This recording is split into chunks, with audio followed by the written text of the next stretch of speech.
Bonjour et bienvenue dans notre programme hebdomadaire. Dans la première partie de notre programme, nous allons discuter les effets de COVID-19 dans le monde entier. Nous parlerons à nos des représentants du monde entier pour découvrir la vie en quarantaine. La crise de COVID-19 a arrêté des vies partout dans le monde. Les nouvelles lois des gouvernements et les avertissements sanitaires internationaux ont radicalement changé la vie publique.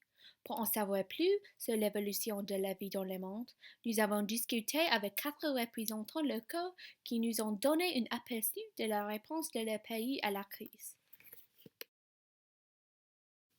En Chine, l'origine de la crise, nous parlons avec une femme qui était dans l'épicentre, Wuhan. Le 8 avril, les autorités de Wuhan ont assoupli les restrictions de quarantaine, mais cela ne signifie pas que la vie ici est revenue à la normale. De nombreux magasins restent fermés et d'autres utilisent des mesures strictes de séparation sociale. Il y a toujours une certaine réticence de la part des habitants à revenir à une vie normale, de sorte que la majorité porte des masques faciaux. Au début de l'année, la situation était très différente. 60 millions de personnes qui restaient chez elles. La quarantaine était extrêmement stricte et les rues étaient vides.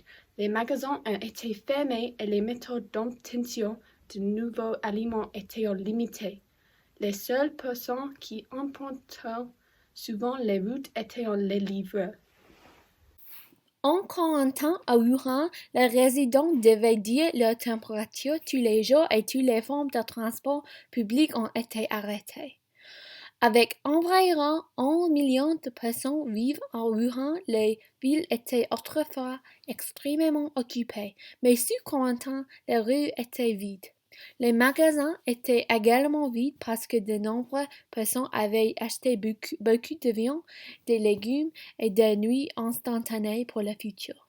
Pour aider ce problème alimentaire, le gouvernement a amené des centaines de camions avec de la nourriture à la vie. À leur arrivée, les camions ont été nettoyés et les chauffeurs ont dû indiquer leur température. Merci. Maintenant, nous parlons avec une autre personne qui habite dans un autre pays très affecté.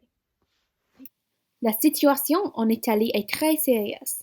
Elle a été le premier pays d'Europe à connaître une importante épidémie et est devenue plus tard encore plus important que le problème en Chine. En Italie, nous ne pouvons pas quitter nos maisons sans une note spéciale qui donne la permission. Si nous quittons nos maisons sans la bonne autorisation, nous pourrions risquer d'aller en prison ou de payer beaucoup d'argent. Mes amis et ma famille sont inquiets. Nous ne voulons pas du tout quitter nos maisons. C'est intéressant à considérer pourquoi la situation en Italie est si sérieuse en premier lieu. Une raison pour la grande propagation du virus était un match de football en février à Milan. Plus de 40 000 personnes ont assisté au match et quelques jours plus tard, la région est devenue l'épicentre de la crise en Italie. Les scientifiques ont qualifié ce match de bombe biologique. C'est effrayant à penser les dommages qui ont été causés par ce match. Maintenant, en mai, le pays a commencé à rouvrir. Après que le nombre de cas ait diminué, les magasins ont rouvert et les gens peuvent quitter la maison. Une femme a décrit le signe que la quarantaine était terminée.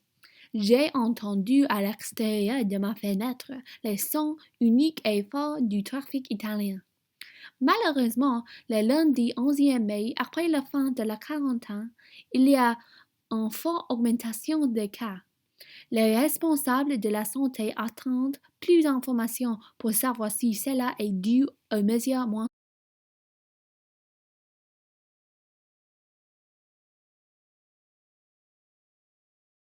Après Italie, la crise en Europe a également augmenté. Sur tout le continent, nous avons vu chaque pays développer des épidémies similaires et suivre différentes méthodes de restriction. Maintenant, nous parlons avec un autre pays européen et jetons un œil à la situation en France. La vie en France est pas facile. Vous animez comme les Champs-Élysées sont tout vides parce que tous les magasins sont fermés. Nous ne pouvons pas quitter la maison sans une note qui donne la permission. La police peut donner une amende de $150 si on nous trouve des hauts sans raison. Comme une amie dit, la vie n'a plus été comme ça depuis la guerre. Et il ne semble pas que les choses s'amélioreront. Le nombre de cas augmente et la quarantaine a été prolongée. Toute personne qui vient au pays doit avoir un certificat et il y a des restrictions sur la sortie du pays. En ce moment, ils commencent un plan pour tester toute personne qui a été en contact avec quelqu'un qui a le virus. Le gouvernement pense que ce sera plus de 700 000 tests par semaine.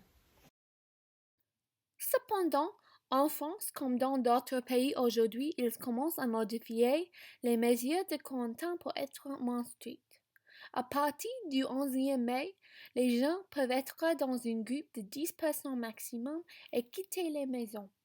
Cependant, ce n'est que dans les zones qui ne sont pas appelées zones rouges, comme Paris, où les chiffres sont plus élevés. Dans ces zones rouges, les mesures seront toujours strictes. Par exemple, toutes les écoles, parcs et jardins publics resteront fermés. Un film a décrit le changement de vie avant et pendant la quarantaine.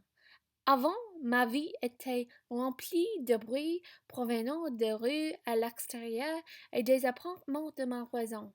Mais maintenant, les rues à l'extérieur sont calmes et les voisins ont arrêté d'avoir des fêtes et des réunions sociales.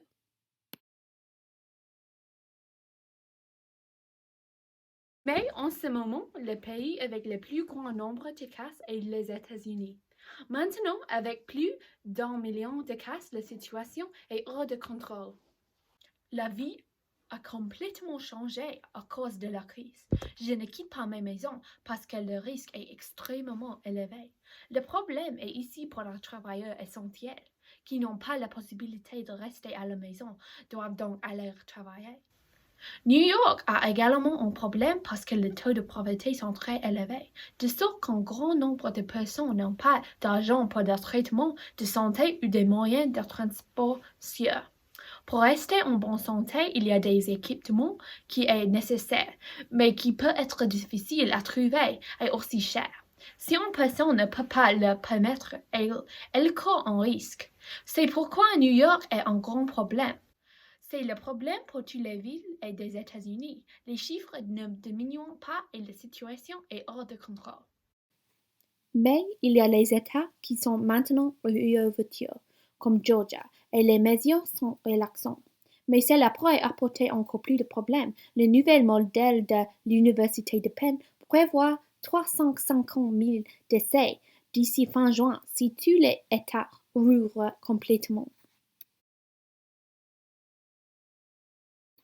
En Angleterre, la crise est arrivée à un mauvais moment. Leur pays était préoccupé par le Brexit et des élections. Ainsi, quand ils ont été présentés avec une nouvelle crise mondiale, le gouvernement n'était pas prêt à répondre. Maintenant, avec plus de 50 000 morts en Angleterre, le gouvernement a commencé à prendre des mesures sérieuses. Les critiques du gouvernement, comme Martin McKee, professeur de santé publique européen à l'école de hygiène et de médecine tropicale de Londres, ont déclaré que le plus gros problème était la réponse tardive à la crise. Au début de l'année, le gouvernement a déclaré au public que le virus n'avait rien à craindre et les responsables de la santé ont déplacé le risque de population vers très faible. C'est en même temps que l'Italie a connu ses premiers décès. De plus, après une situation similaire à l'Italie, du 20e au 23e mars, il y avait le festival de Cheltenham, avec plus de 250 000 personnes, juste après la quarantaine nationale en Italie. Et puis, un match de football le 11e mars, où 50 000 personnes étaient en présence. C'est le même jour où le virus a été déclaré une pandémie.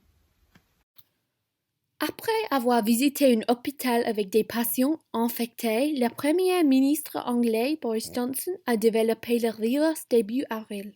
C'est peut-être ce qui a changé l'attitude du gouvernement qui a introduit les nouvelles mesures strictes de quarantaine, comme autoriser un marche par jour et l'arrêt de déplacement à l'extérieur de la maison, sauf pour les articles essentiels. Cependant, le nombre de décès continue d'augmenter rapidement. Donc, maintenant, nous voyons les problèmes dans les pays du monde entier à cause de la crise.